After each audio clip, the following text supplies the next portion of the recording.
se habrán sorprendido tanto como cualquiera que vuelve y relee esa historia que parece fantástica, parece más bien inventada, ¿no? Es de las historias que tienen un final feliz, como las películas que se hacen ahora, ¿no? Y todos vivieron felices, porque literalmente durante la vida de Joseph, hasta que él vivió, todos vivieron felices, después de este trance, ¿no? Pero obviamente hay muchas cosas que aprender de este hombre, porque el desafío no fue sencillo. ¿M?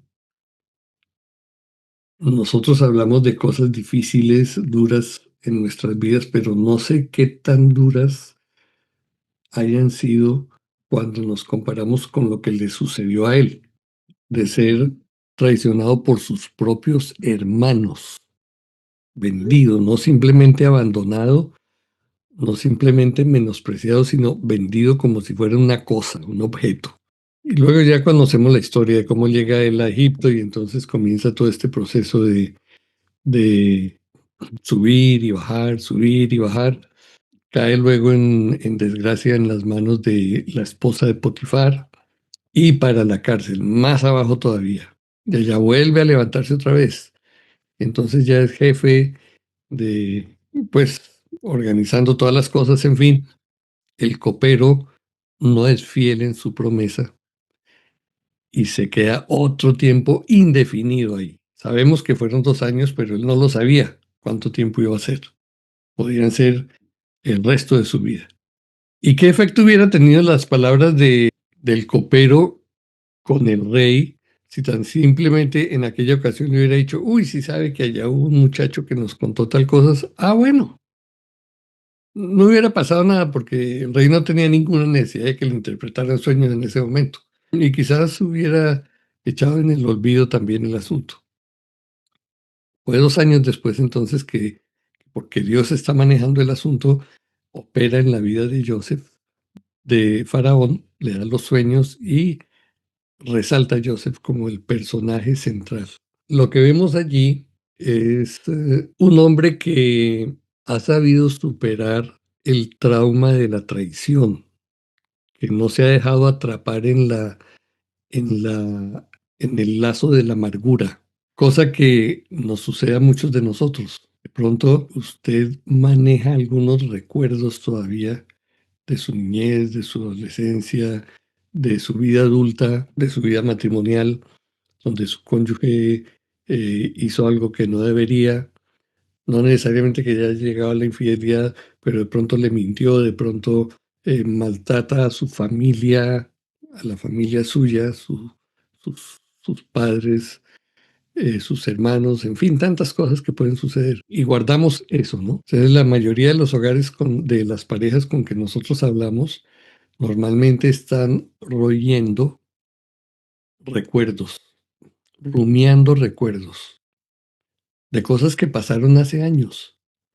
Pero entonces cada vez que hay una falla, vuelven otra vez y la sacan.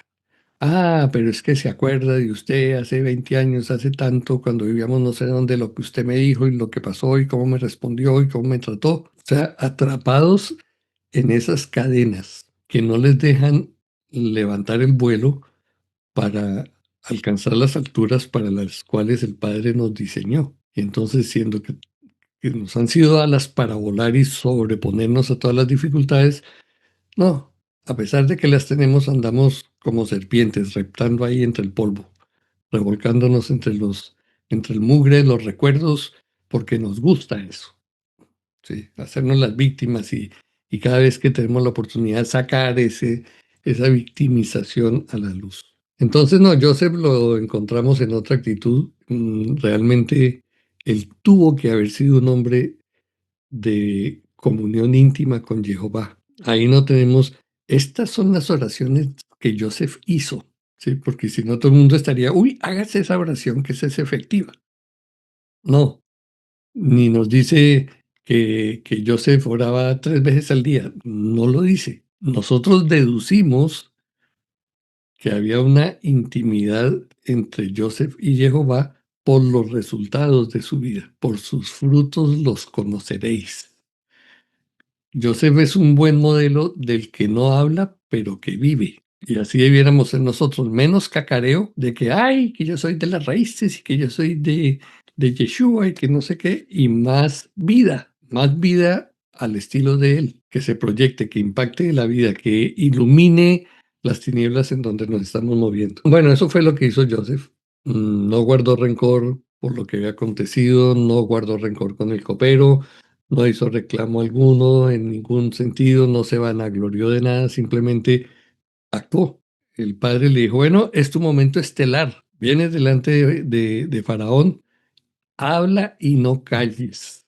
Y el tipo se despachó con todo lo que tenía que decir ahí. Resulta muy interesante que Joseph mantuviera esa actitud humilde, sensible, y que al haber hecho esa transición tan dramática de lo más bajo, sí, que una persona puede estar presa, acusada, sabemos que injustamente, pero a los ojos de todo el mundo él era un corrupto que había tratado de seducir a la esposa del jefe de la guardia, y entonces de ese lugar tan bajo emerger al otro nivel. Ahora mire, la escritura cuando nosotros leemos nos relata todo como de una manera muy sencilla, ¿no? Como que Joseph llegó, hizo la interpretación y en el verso 37 del 41 dice, pareció bien la propuesta a ojos de Faraón y a los ojos de todos sus siervos. Y dijo Faraón a sus siervos, ¿acaso hallaremos un varón como este en quien esté el espíritu de Elohim? La imagen que todos tenemos es que Joseph está en la cárcel, le dicen, bueno, báñese, afeítese, seguramente tenía la barba, el pelo largo, todo, quién sabe, afeítese porque los egipcios van todos rapados allá, entonces le ponen una túnica, lo presentan ante Faraón, él va, habla, y el faraón apenas lo escucha, le dice, bueno, tenga el anillo, entonces ahora usted es el segundo en esto. ¿Ustedes creen que pudo haber sido así? ¿Qué debió pasar? ¿Qué pasa entre el verso 37 y el 38? Que no está ahí. Ahora sí, suelte la loca de la casa, ¿no? Miguel, no sé dónde está Juanito acá. Bueno, yo creo que la cultura o en esa época estos reyes y esos faraones tenían lo que hoy daría el presidente, como que un consejo con ministros, y yo pues creo que ahí sería donde les preguntaría, bueno, ¿y qué podemos hacer? O sea, ponerles la propuesta de lo que yo se estaba diciendo y no creo que entre ustedes haya, ¿qué opinan ustedes? Qué sé yo, como una junta de ministros, de magos, de sacerdotes, no sé, de alguna persona que pudiera orientarlo al respecto. El faraón sí tuvo en sus manos la opinión de, como dice Erika, de su cuerpo de ministros, porque eso es lo que dice el versículo 37. Y a ojos de todos sus siervos pareció bien todo lo que decía Joseph. Entonces, Faraón también está poniéndole cuidado a la reacción de todos los demás, más lo que él piensa de Joseph también, ¿no? También él recopiló seguro información de testimonios, quién era ese hombre, qué más había hecho, cuál era su récord, su currículum, para poder tomar esa decisión. Y viendo que su gabinete, digamos, como dicen ustedes, su cuerpo gobierno no pudo ni interpretarle los sueños y no tenían ni idea de cómo hacer las cosas, entonces por eso lo tomaron en cuenta también. Miren que yo también esta mañana muy temprano me levanté a meditar en esto y quiero decir algo que finalmente concluí, y es que, o sea, esto que está pasando con Joseph, él lo había soñado, ¿cierto? Pero él no tenía idea que el cumplimiento de este sueño iba a ser allá en un lugar, en una tierra extraña. Él tuvo un sueño en el que Dios le revela el resultado final, pero el sueño no le muestra el proceso, ¿cierto? Y esos son los procesos que nosotros día a día enfrentamos. Pero hay algo muy lindo, y es que cuando él, después que lo sacan de la cárcel, lo bañan para que se presente ante el faraón, ya muchos magos y astrólogos y todos, pues los que fueron con la intención de interpretar el sueño, ellos en sus fuerzas o en sus dioses que estuvieron invocando tal vez, no pudieron interpretar, pero a mí me quedó mucho con esto que José o Joseph hizo, que fue en versículo 16, dice que no está en mí.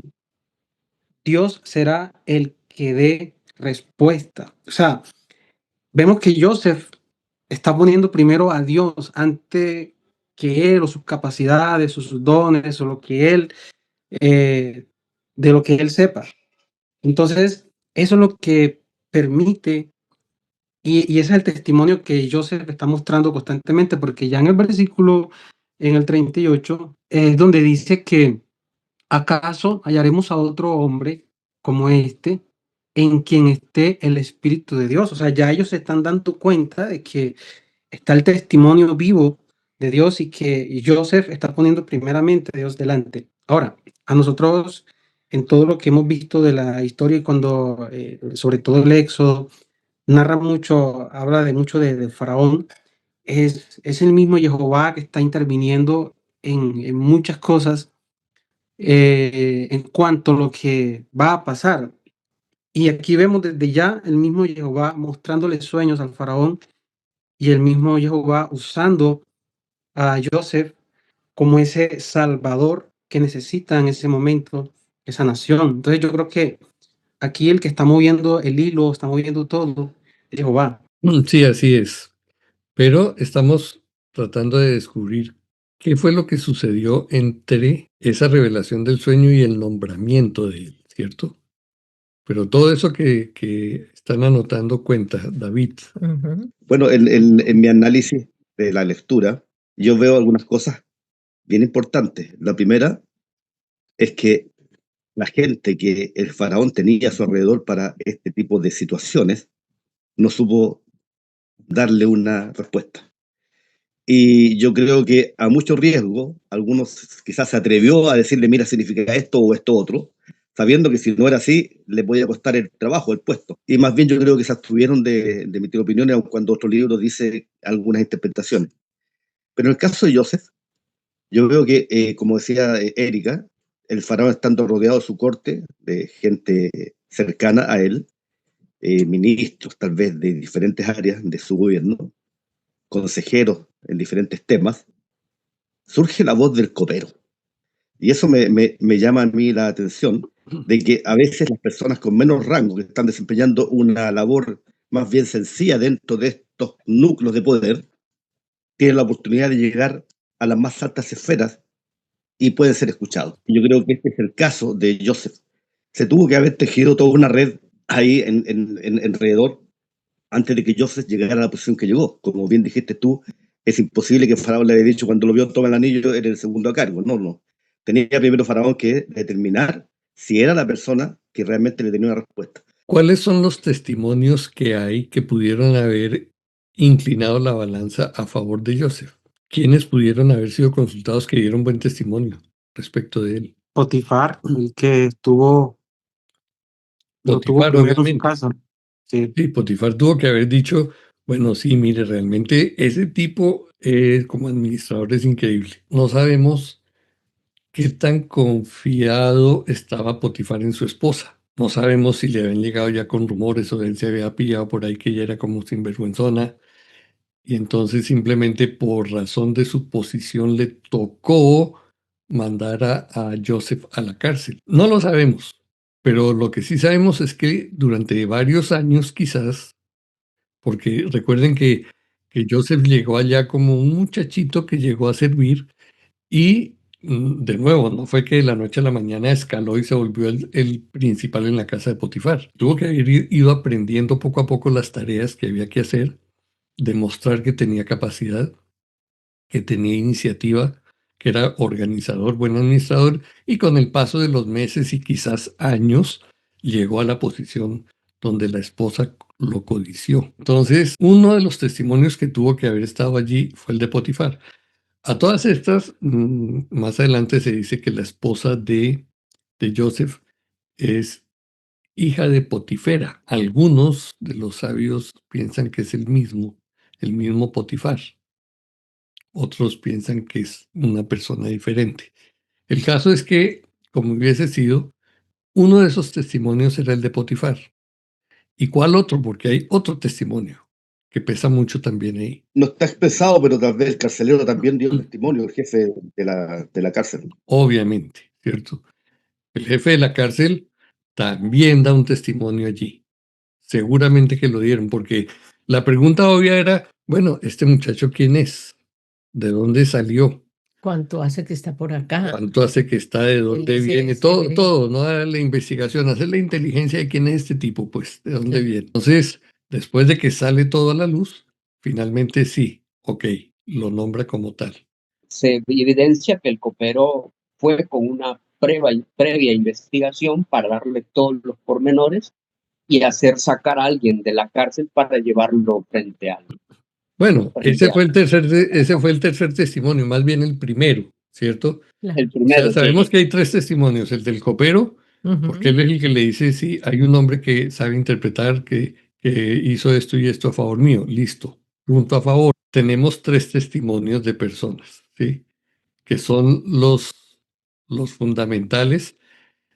No sabemos cuánto tiempo pasó entre la interpretación del sueño y el nombramiento de Joseph, quizás fueron unos cuantos días, hasta que agota todas las otras opciones y realmente dice, sí, realmente podremos hallar, ¿acaso hallaremos un varón como este?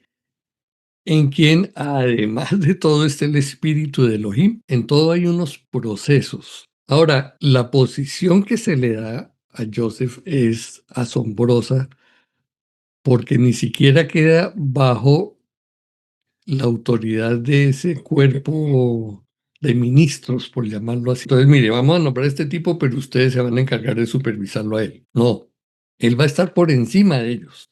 Solamente en el trono seré yo superior a ti. Nadie le podrá levantar un pie sin el permiso de Joseph. ¿Usted se imagina las intrigas que hubo? Porque mucha gente seguramente, al igual que sucede hoy, estarían queriendo esa posición. Cuando digo necesitamos encontrar un tipo para ponerlo sobre todo. Bueno, yo podría ser, mire, yo creo que califico. ¿Por qué no hacemos aquí el lobby? El lobby. Lobby.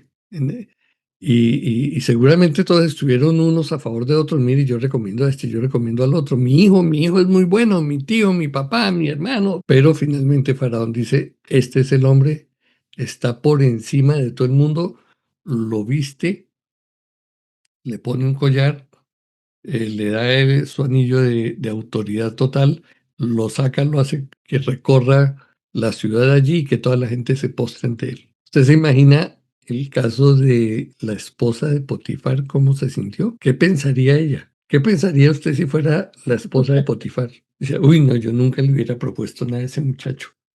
Ok, Y ahora se va a vengar de mí.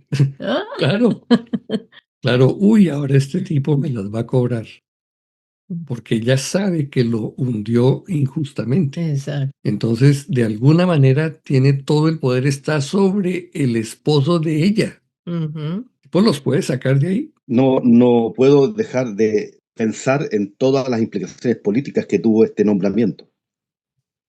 Intrigas, envidias, cuánta otra cosa sucede en estos casos. Más de una persona que no era de los misritas, sino que era un extranjero, un hebreo. Ujú. Pero me llama mucho la atención, haciendo una comparación en los sistemas presidencialistas o los sistemas monárquicos. El rey coloca ministros, saca ministros, nombra a uno que es su mano derecha, se portó mal, lo manda a ejecutar y así funcionaba la monarquía hace algunos siglos. En los regímenes presidencialistas, el presidente nombra ministro del Interior, que es el jefe de gabinete. Haciendo un parangón sería una cosa más o menos similar. El jefe de todos los demás encumbrados que están ahí es Joseph. Ahora, Joseph toma esto como una continuación de lo que Jehová le está revelando. Él lo hace con tanta autoridad, la interpretación del sueño, que no deja ninguna duda. No dice, tal vez, que hay muchos intérpretes de sueños modernos que dicen, quizás sea esto otro, opción A, B, C o todas las anteriores. O sea, nunca le da una respuesta concreta. En el caso de Joseph, es tajante, certero, exacto. Esto va a pasar. Estaba en juego la veracidad de Joseph frente a lo que dice, y sin ninguna duda Jehová lo respalda. Y vemos otro proceso. Está 14 años administrando el reino de Egipto, después de Faraón, en la abundancia y luego en la escasez. Y es algo maravilloso porque en todo ese proceso él va aprendiendo, o sea, nunca se siente como que ya sabe todo, sino que siempre está en un proceso de aprendizaje. En mi vida y en la vida de nosotros debería ser siempre así. Estamos aprendiendo, estamos aprendiendo. El nombre que se le da, ¿no? Safenat Paneah, ha tenido muchas interpretaciones. Entonces, algunos lo interpretan como revelador de las cosas ocultas, y hay un midrash que considera el nombre como una abreviatura, como que cada consonante, ¿no?, representa una palabra. Entonces, la Z para vidente, la P para redentor, la N para profeta, la T para partidario, la P para intérprete, la J para hábil, la N para entendimiento, la J para vidente, en fin. Entonces tratan de armar todo este conjunto de características para decir que eso significaba el nombre de Joseph. Lo cierto es que se le cambia el nombre. La Septuaginta es la que dice que su nombre significa creador o sustentador de la vida. Joseph administra en la miseria, en la pobreza, y administra luego en la riqueza. Los dos son extremos a los cuales los seres humanos nos vemos sujetos en ciertos momentos. Quizás nosotros no hemos estado expuestos a la riqueza de millones, ¿cierto? De tener tanto que no sabemos qué hacer con la plata, pero sí a momentos de abundancia. ¿Y qué pasa en esos momentos de bonanza? Que a veces nuestro corazón se ensoberbece, se endurece contra Jehová, tendemos a olvidarnos porque sí, ya tenemos todo lo que necesitamos. Tendemos a profesionalizarnos y a centrarnos en administrar aquella pequeña cosa que el Señor nos dio, y quizás por eso no nos permite seguir ahí. Miremos algunas de las preguntas porque eso es bien importante. ¿Cómo estás utilizando los dones que Jehová te ha dado? Primero yo te haría una pregunta. ¿Eres consciente de los dones que tienes? O sea, ¿ya sabes para qué estás equipado, equipada? ¿O eres de las personas que piensa, no, pero es que yo no sirvo para nada? Yo ahí simplemente para los quehaceres o ahí en el trabajo lo que me toca hacer, pero realmente yo no soy así como que yo haya encontrado como una cosa en particular para lo que soy muy bueno o muy buena. No lo sé, porque ese es el punto de arranque. Usted no tiene conciencia de cómo ha sido equipada por Jehová, pues no va a poder desarrollar ese talento, ese don. O si usted está confundido simplemente porque sus padres quisieron que hiciera una cosa que era diferente a aquello que era la pasión suya, entonces usted frustró finalmente aquel don que le fue dado por Jehová por darle gusto a sus padres, o las circunstancias mismas lo hicieron, y usted no ha tenido la oportunidad de desarrollar ese don. Como digo, quizás ni siquiera lo conoce. Pero si ya lo conoce, lo está utilizando de la manera adecuada para ser de bendición a otros, porque el ejercicio del don o de los dones que hayamos recibido es lo que hace que nuestra vida tenga valor para vivirla cada día. Que uno se levante con el entusiasmo de que, es que a mí me gusta hacer esto, me gusta. Entonces me levanto con entusiasmo a seguir haciendo eso. Estás utilizando los dones, conoces los dones, los estás utilizando, Doris. Sí, un don que yo sí digo que me fue dado es el don de enseñar, pero no en la palabra, sino en enseñar, por ejemplo, el inglés, que yo estudié inglés de chiquita y entonces yo me propuse enseñarle a varias personas y me fue muy bien. En un tiempo lo utilicé como un ingreso de dinero, ¿verdad? Cobraba muy bajo, una cuota muy baja para que la gente viniera a prepararse para exámenes y así. Y después, después yo dije, bueno, esto me lo enseñaron de gratis, yo no pagué por esto porque mi hermano me enseñó y después yo fui aprendiendo y de todo. Yo dije, esto no debo cobrarlo porque no es, o sea, de gracia me fue dado, entonces, pero solo aprendí hasta que escuché la frase, de gracia te fue dado, de gracia darlo. Entonces, ya ahora yo le trato de decirle a la gente, venga, yo le enseño, venga, yo le voy a explicar cómo se hace esto, cómo se aprende y usted lo va a aplicar. Ok, gracias. ¿Alguien más? Un don que usted sabe que tiene y que lo usa para beneficiar, ayudar a otros, no simplemente para montar un negocio y hacer plata, porque es interesante lo que dice Doris. ¿Sí? Pues yo tuve ese regalo de que puedo hablar. Me extraña que no quiera cobrar. Salo, Puedo enseñar. Hola, ¿cómo están? Yo creo que tengo el don. Yo escuché una voz hace unos años, pero bueno, ahorita no, tal vez no hay mucho el tiempo, no quiero mucho el tiempo de ello, pero yo sé que escuché la voz de Jehová y me di cuenta de algo, ¿no? Un día me dijo que yo era para sanidad y en ese tiempo yo pensé que era, oh, bueno, Dios, ¿qué es? ¿Qué? Que yo sano con mis manos, esas cosas, no sé, ¿no? Y seguí orando y al final me dijo, en tanta oración, después de 2 meses, me dijo, para sanidad de almas, ¿eres tú? Entonces me di cuenta que el Padre me ha dado ese don de la paciencia para escuchar y para consolar. Cada persona con la que yo puedo hablar, siempre creo que el Padre me da las palabras y el amor y la paciencia para poder transmitirles, y también tengo el don de la enseñanza, ¿no? En el don de la enseñanza, yo también enseño inglés cuando tengo la oportunidad.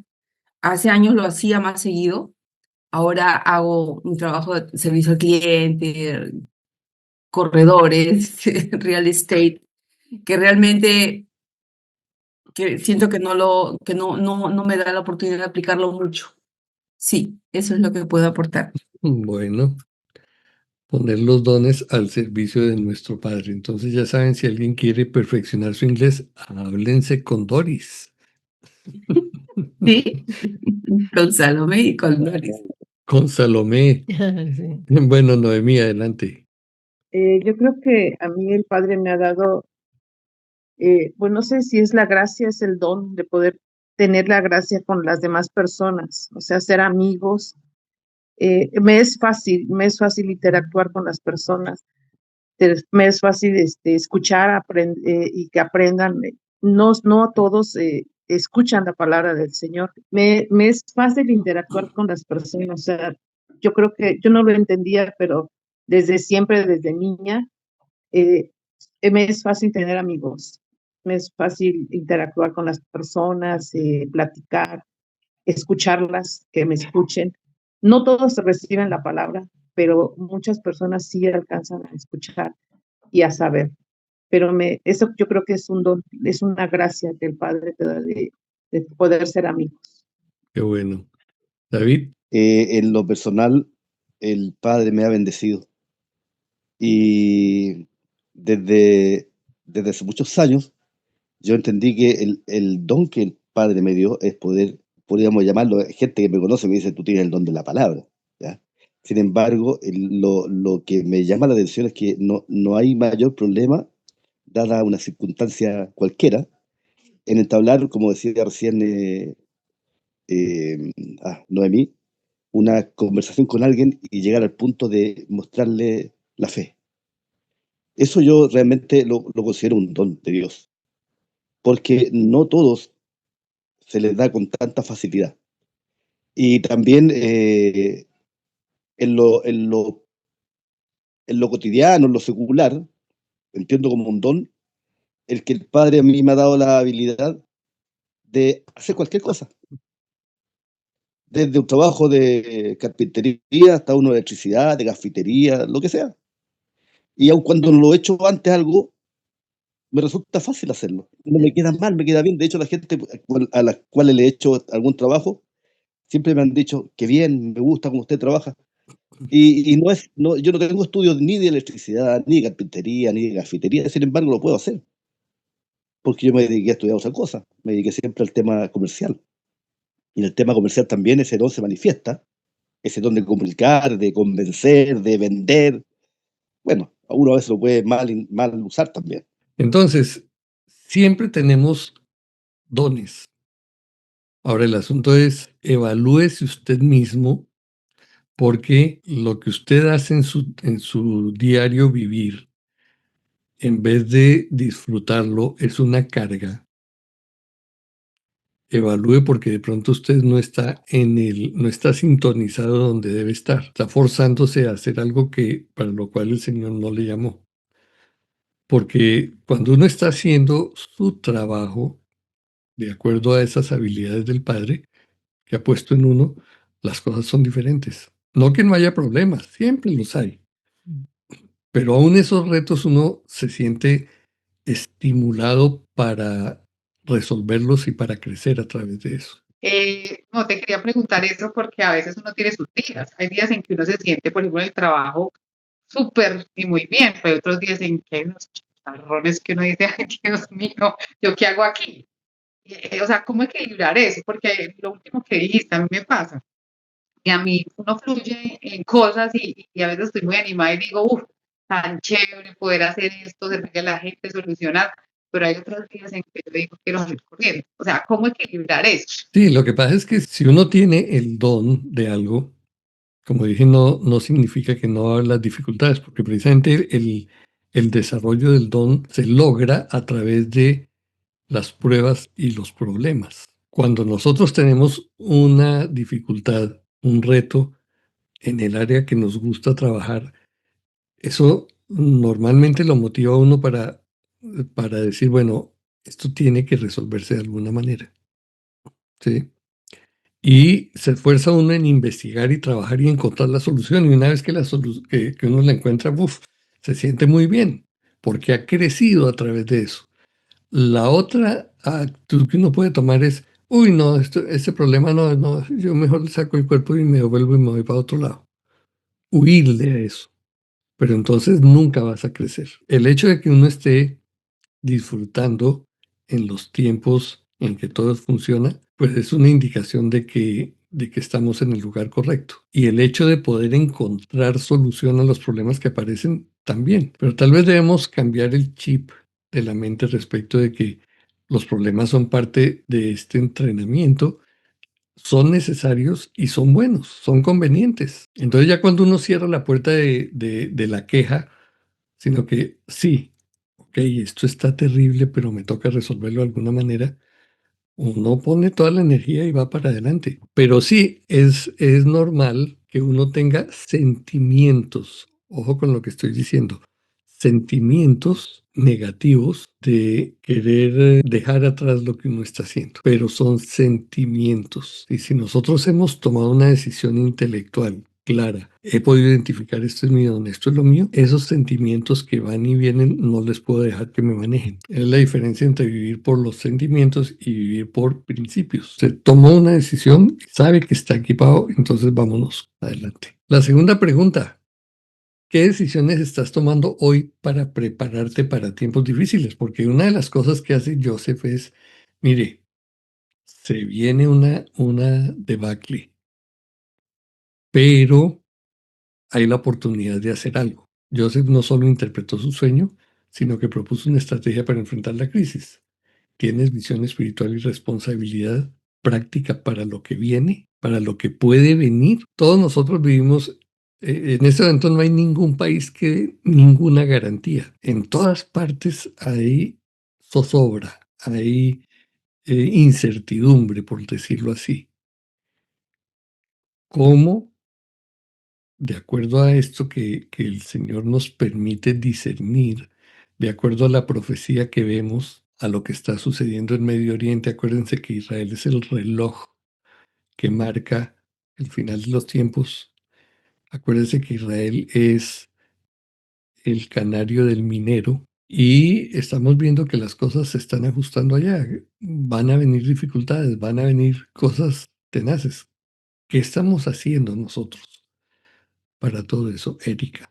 Bueno, no voy a hablar de una decisión que estoy tomando hoy para prepararme para estos tiempos finales, pero sí creo que tenemos que tener diferentes planes de contingencia para lo que se está acercando. En el capítulo 42, perdón, Jacob le dice a sus hijos, ¿por qué se miran los unos al otro?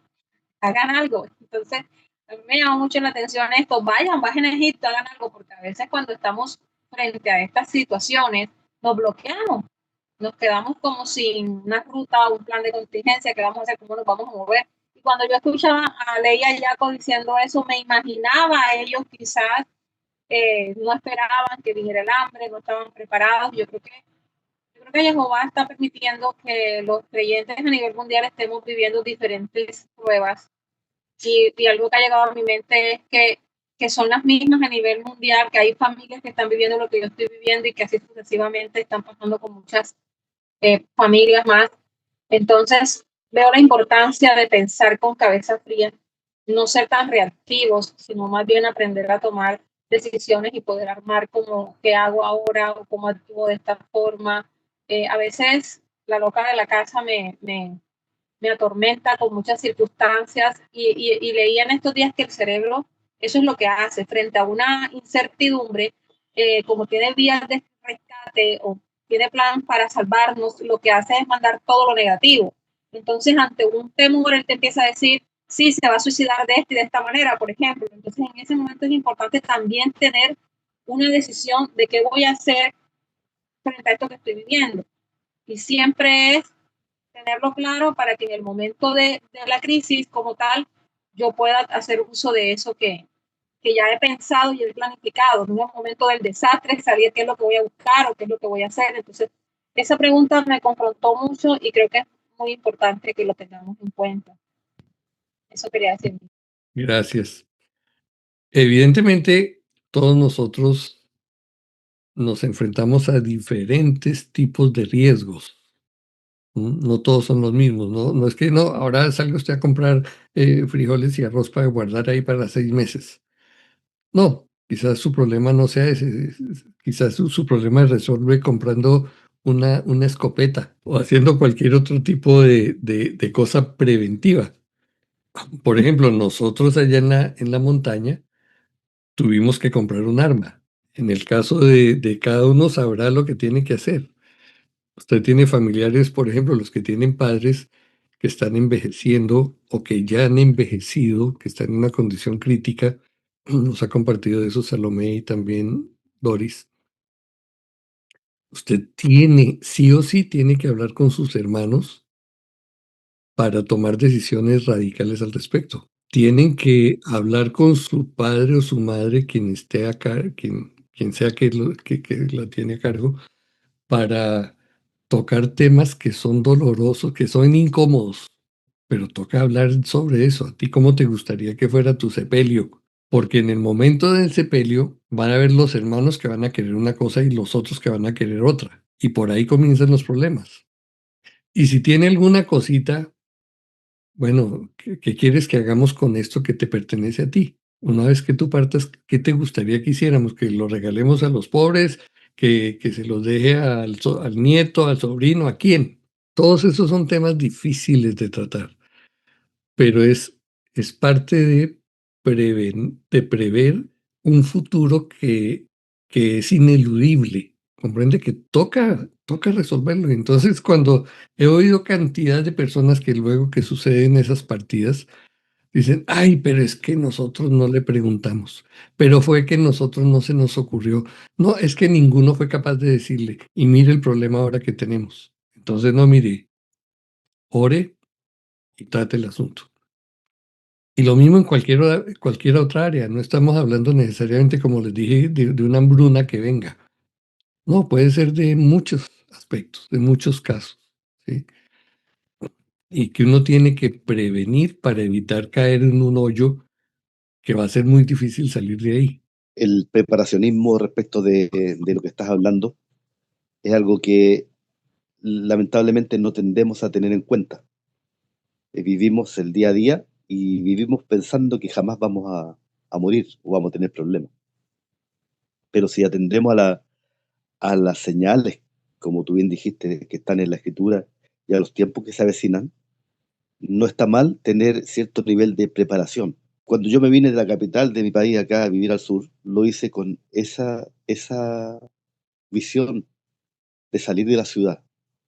Yo sé que no todos pueden hacerlo, porque no todos se dan las cosas de alguna manera adecuada, Sin embargo, en mi corazón, y eso lo puedo decir con mucha certeza, en mi corazón siempre ha estado la idea de que tal vez se puede hacer algo a pequeña escala en función de una preparación para aquellos hermanos que por alguna razón tengan que salir de donde están y poder quizás recibirlos por un tiempo mientras ellos se pueden acomodar a las circunstancias.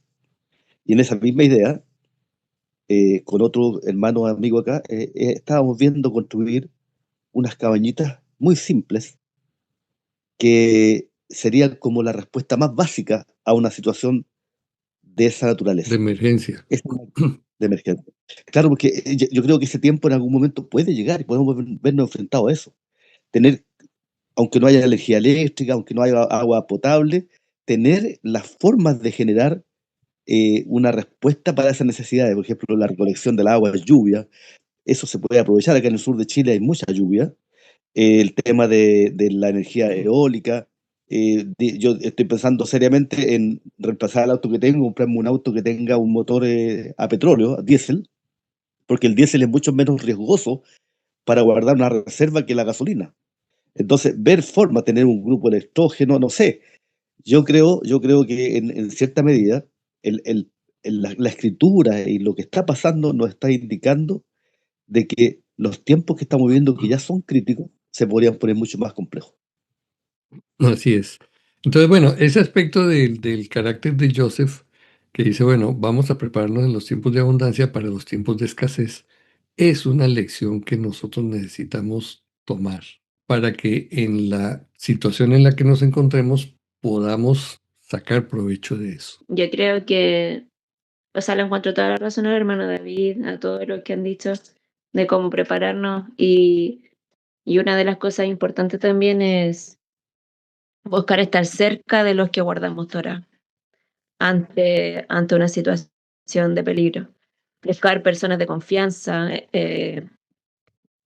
para poder enfrentar cualquier circunstancia. Por ejemplo, acá en Chile, el tema de la violencia, la seguridad, la delincuencia está muy, muy fuerte con el tema este del comunismo.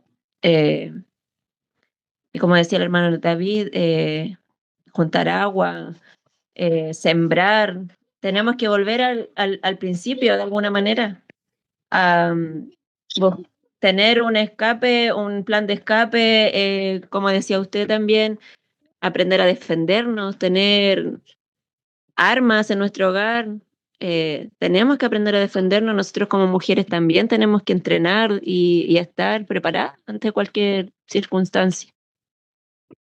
Cierto, gracias. Me llama mucho la atención ver que la gente, el pueblo como tal, no fue diligente en hacer lo que Joseph estaba haciendo. Él tuvo que haber desarrollado una manera de almacenar ese grano para que no se dañase.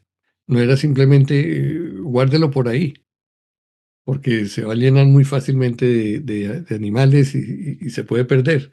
Tenían que almacenarlos de una manera que seguramente o ya habían desarrollado, ya habían aprendido, o Jehová le mostró para conservarlo por mucho tiempo. Pero llama la atención, ¿cierto? Si ellos estaban recogiendo apenas la quinta parte de lo que producía una familia, esa familia tenía suficiente para haber almacenado para sí misma. ¿Por qué no lo hicieron? Pues resulta que ellos son los primeros que vienen a comprar, a pedirle a Joseph, véndenos comida. Entonces fue que desperdiciaron en el tiempo de abundancia, desperdiciaron todo, se lo dieron a los animales, no lo supieron guardar, se les agusanó todo. ¿Qué pasó? Ahora ellos sabían que eran 7 años de abundancia porque eso fue lo que se dijo. Él salió y seguramente tuvo que haberle dicho a toda la gente, mire, va a haber 7 años de abundancia, vamos a retener de ustedes la quinta parte. La gente debió protestar, pero ¿por qué se lleva? ¿Por qué no sé qué? Los impuestos, como todos protestamos por los impuestos siempre, ¿cierto? La gente debió estar en desacuerdo con todo eso, pero bueno, lléveselo pues, al fin y al cabo ellos son los que tienen las armas y el poder y todo, no podemos hacer nada. Pero no se apercibieron para protegerse a sí mismos. Vamos a la siguiente pregunta entonces. ¿Cómo manejas el poder o la influencia cuando se te da autoridad? ¿Has tenido esa oportunidad o no? Porque no todos la han tenido. A veces muchas personas ni siquiera han estado trabajando en un lugar bajo la autoridad de otros, pero quienes han estado, quienes hemos estado trabajando, que de un momento a otro uno pegó en el blanco y le dieron un ascenso y lo pusieron allá encima de los demás.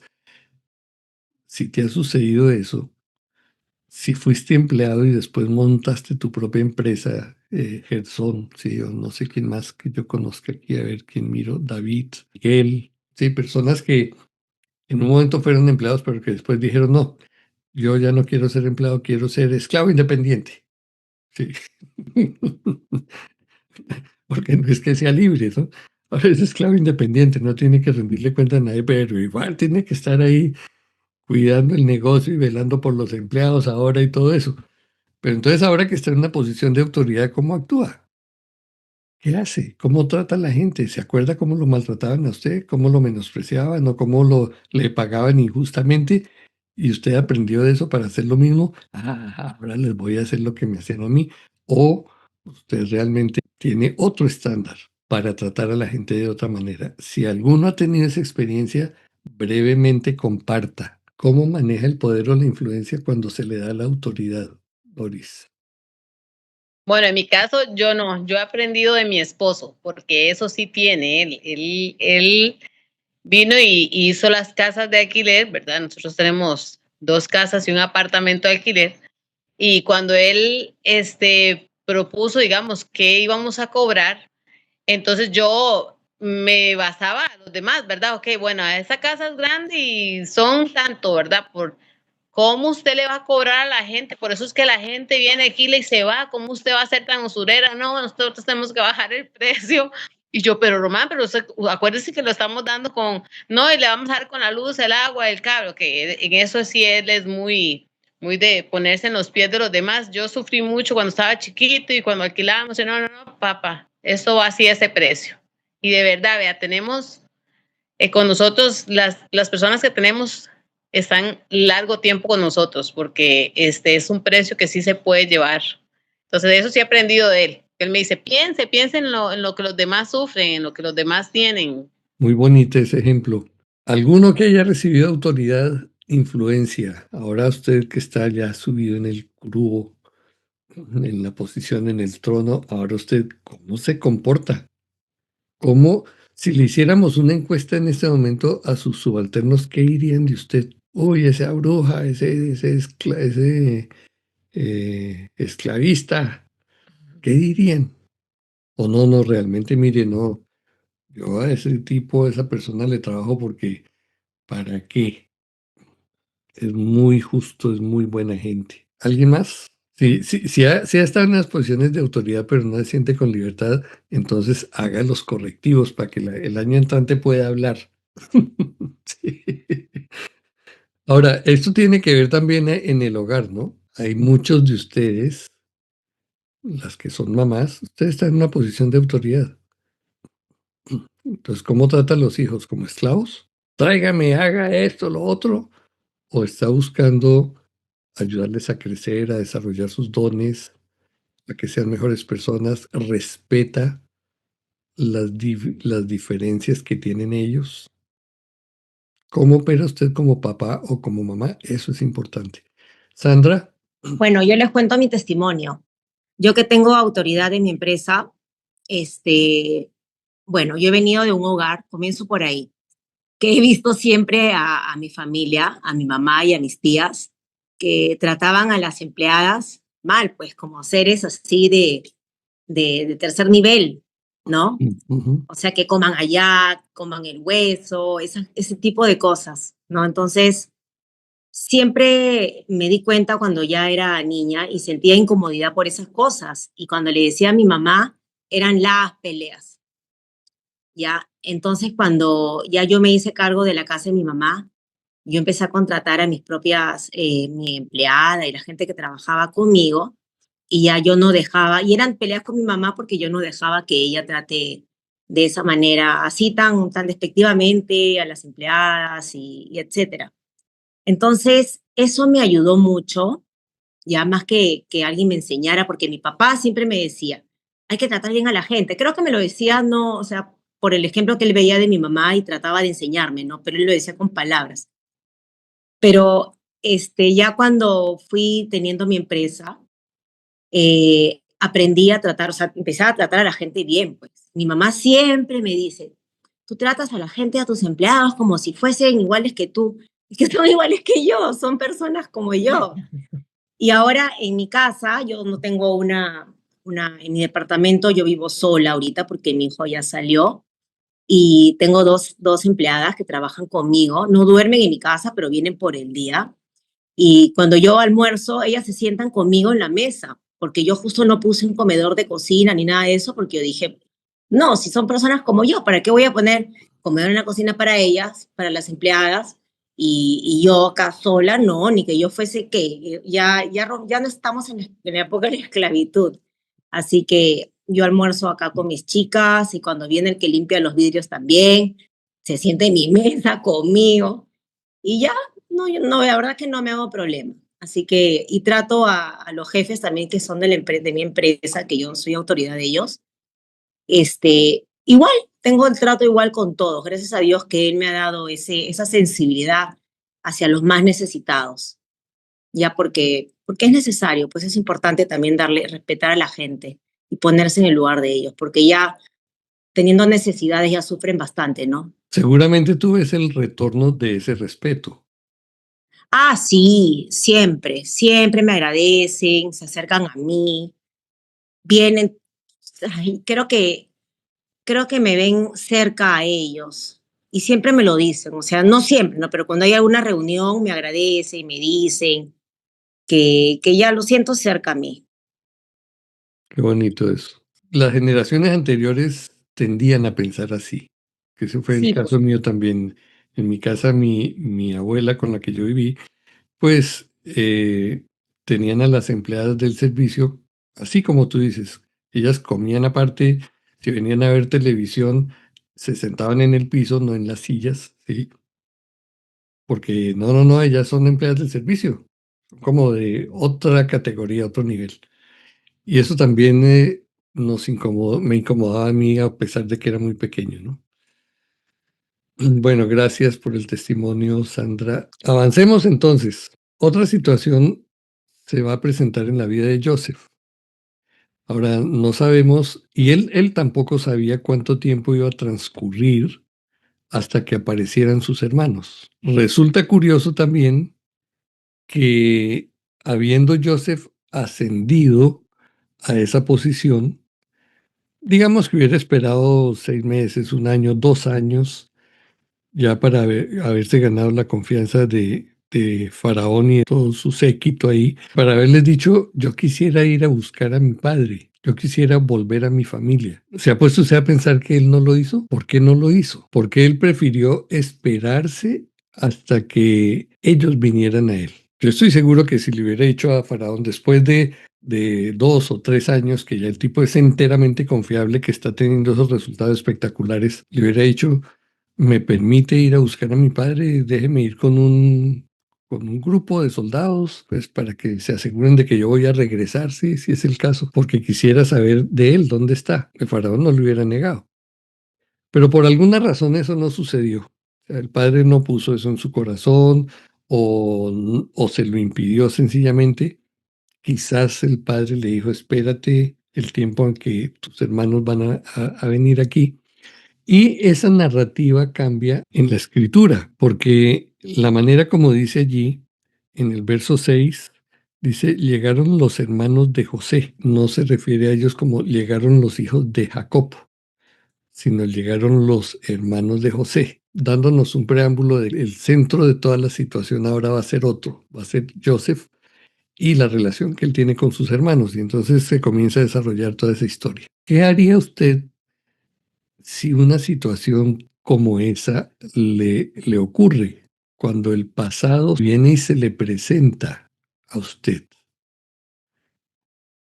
Aquella persona que le causó dolor, aquella persona que le traicionó, que le hirió, y que usted finalmente se sobrepuso con mucha dificultad y ya sanó esa herida y ya. Pero resulta que la vida da vueltas y la persona acude a usted ahora. No es simplemente que se la encontró en la calle, porque se la encuentra en la calle y dice, listo, yo me hago el que está mirando una vitrina y adiós, me cambio de acera, ¿cierto? No, aquí no hay cómo eludir eso. Los tipos están llegando allá. Tienen que ir a frente de Joseph.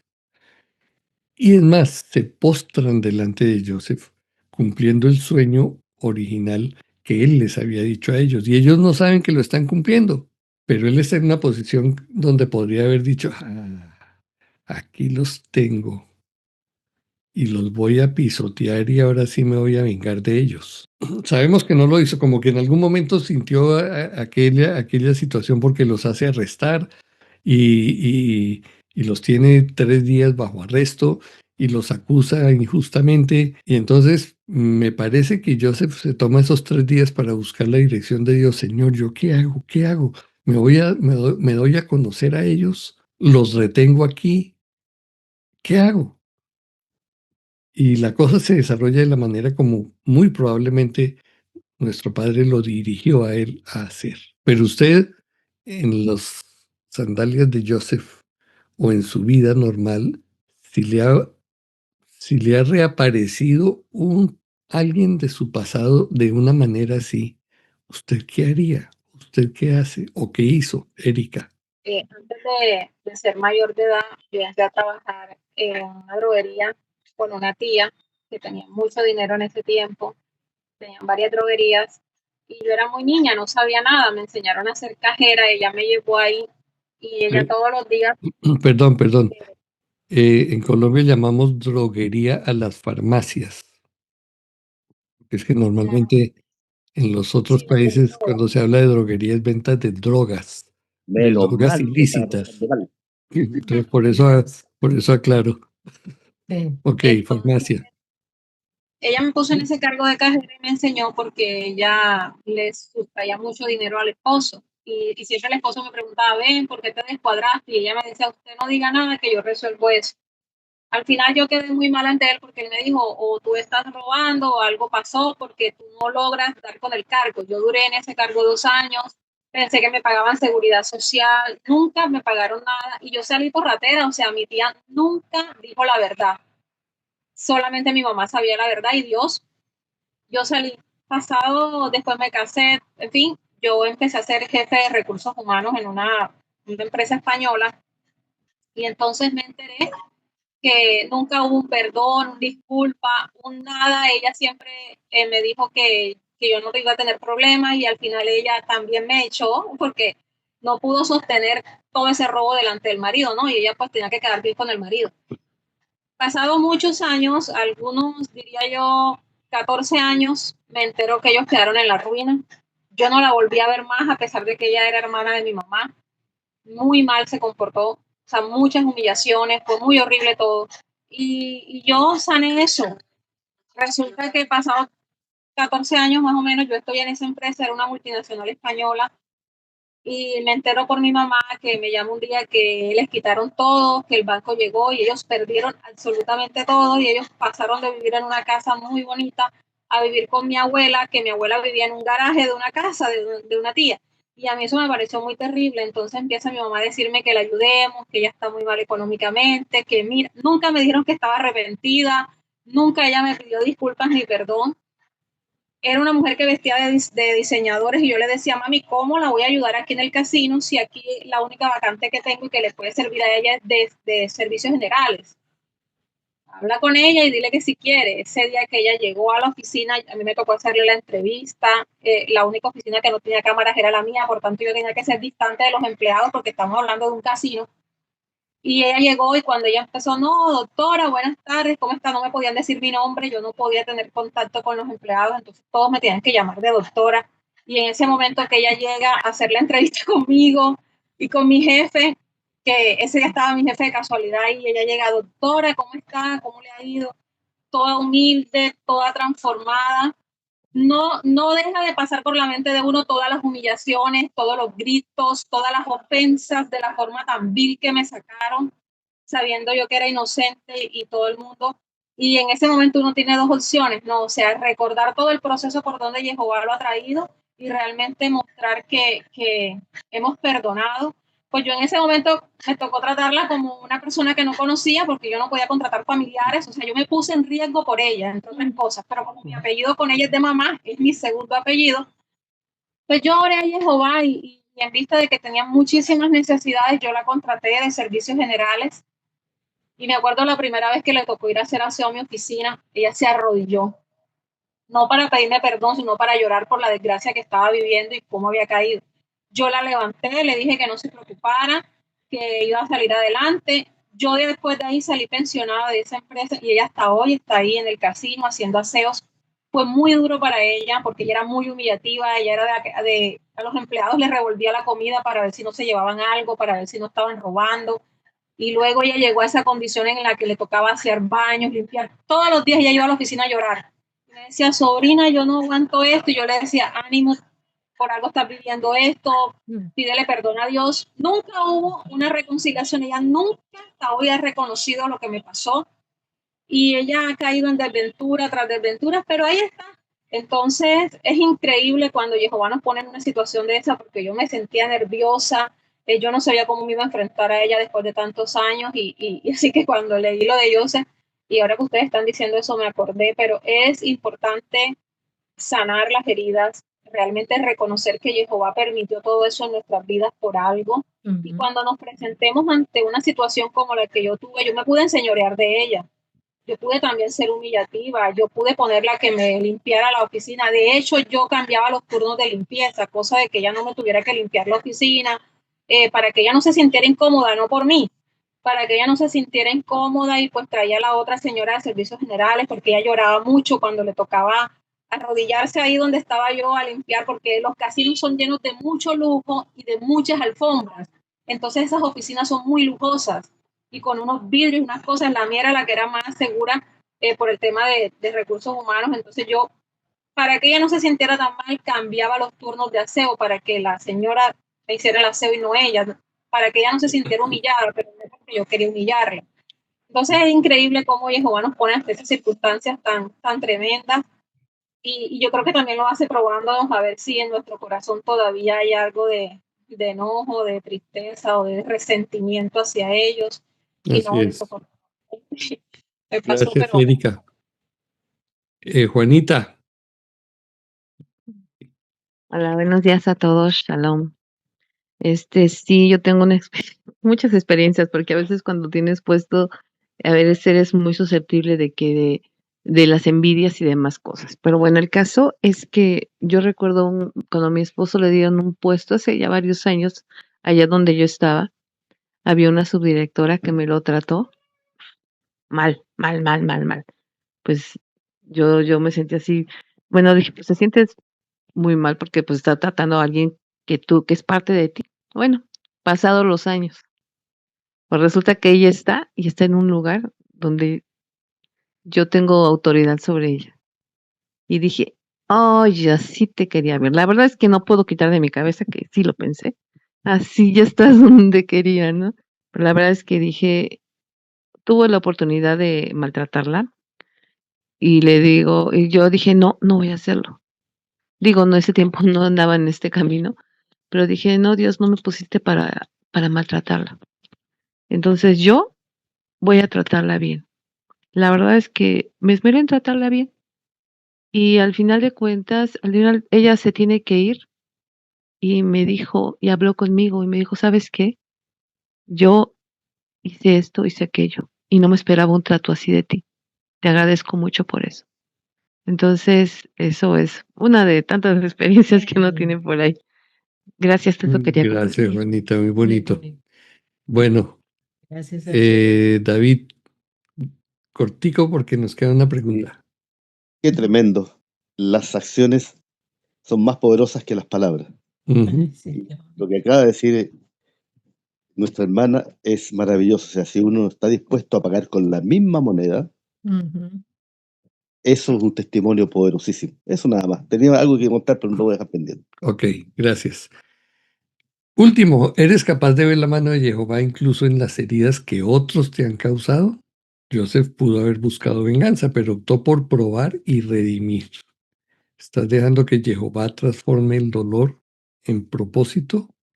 Porque nosotros siempre personalizamos la situación y hacemos responsable a la persona que está causándonos ese dolor.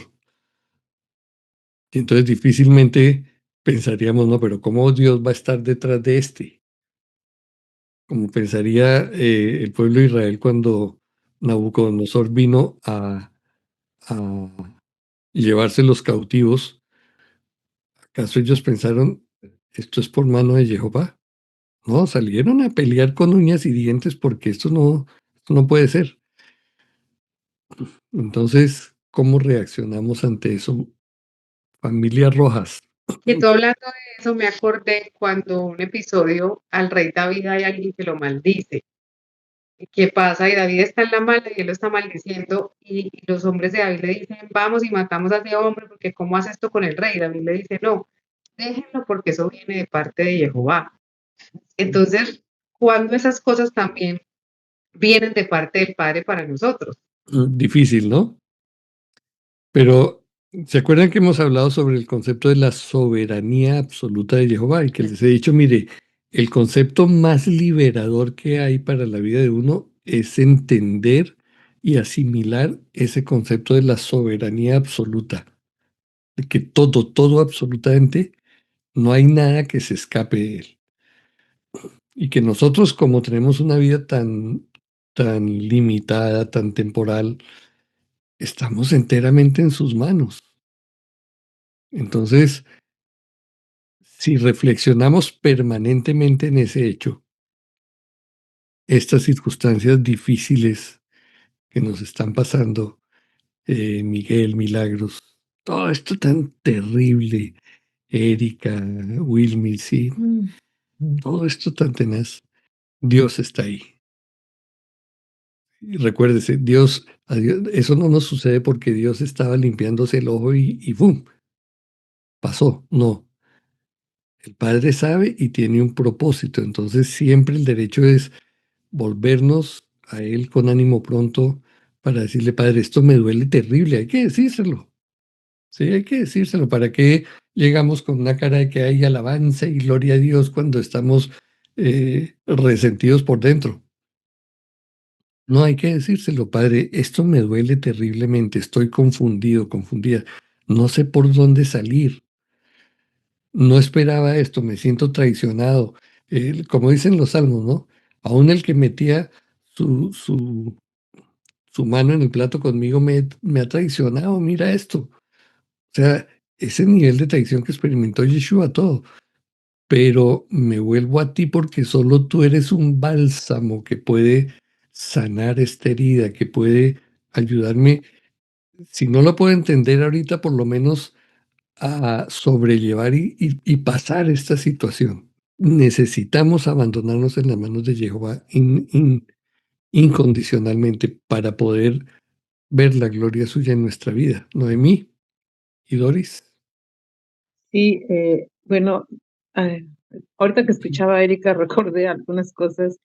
Yo cuando trabajaba recuerdo que cuando nos dejó mi esposo, papá de mis hijos, recuerdo que estaba yo trabajando en una, ¿cómo se puede decir? Constructora de carros.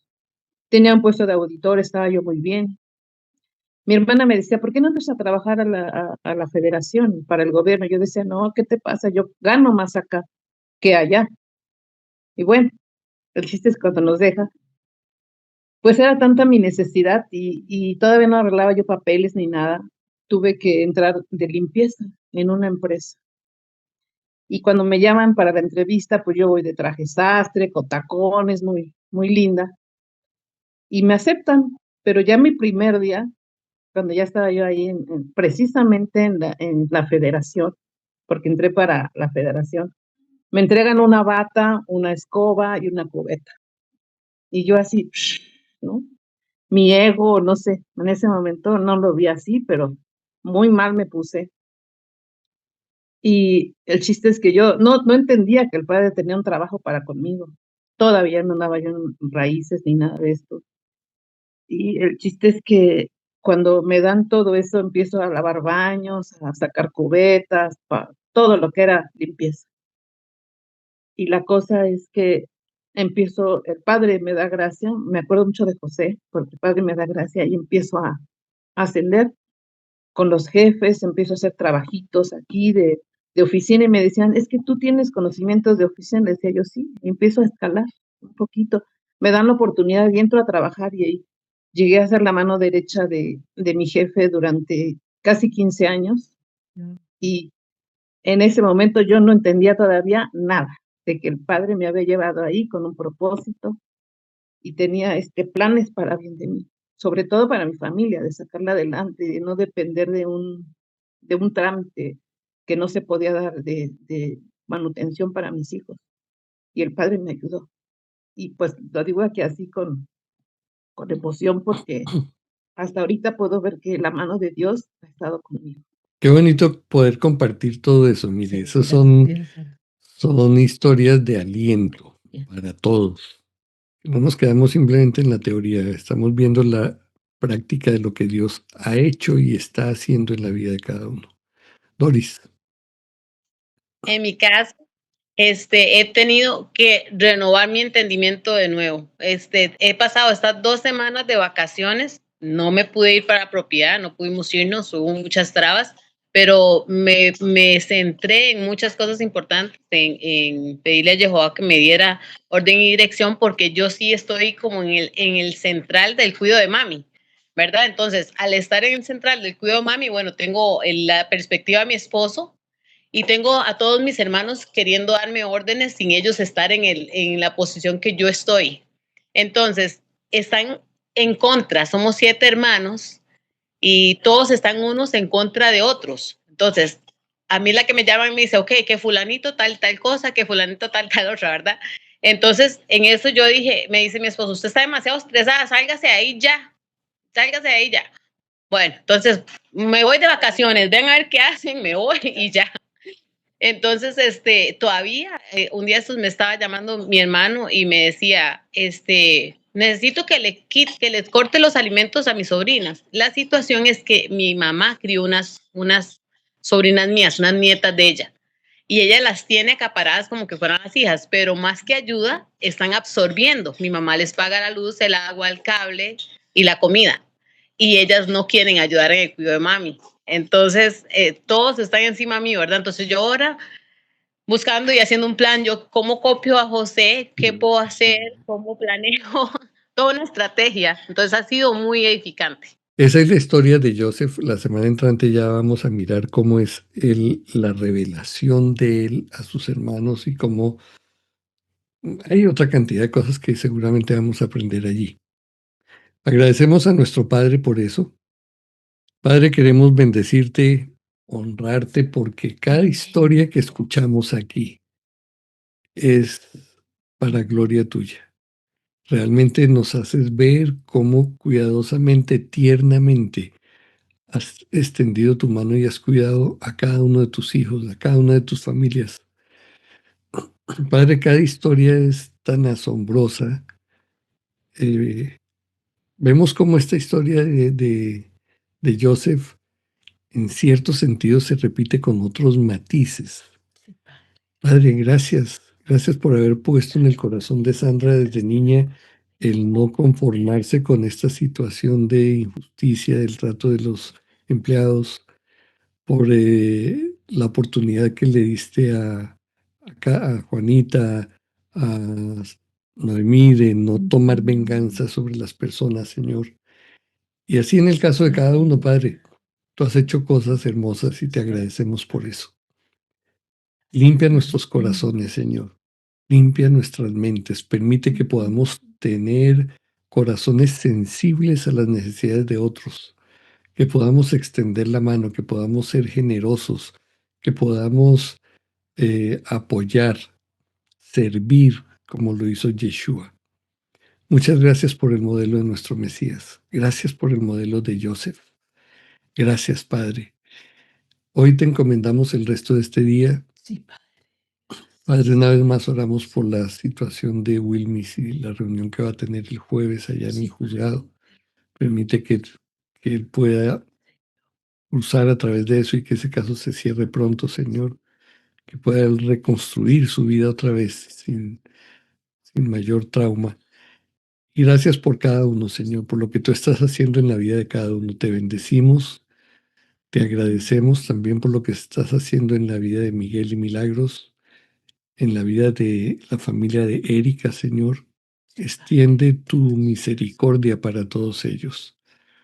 Y Padre, dales luz, dales un consuelo, dales apoyo y hazles sentir que sí, tú estás en control, que tú estás manejando todo y que a través de todas estas pruebas tú estás formando su carácter para que sean perlas de gran precio, joyas que brillan y que reflejan la luz tuya en un mundo oscuro. Muchas gracias, mi Padre. Oramos por los méritos de Yeshua en esta mañana y te damos gracias por este Shabbat. Amén.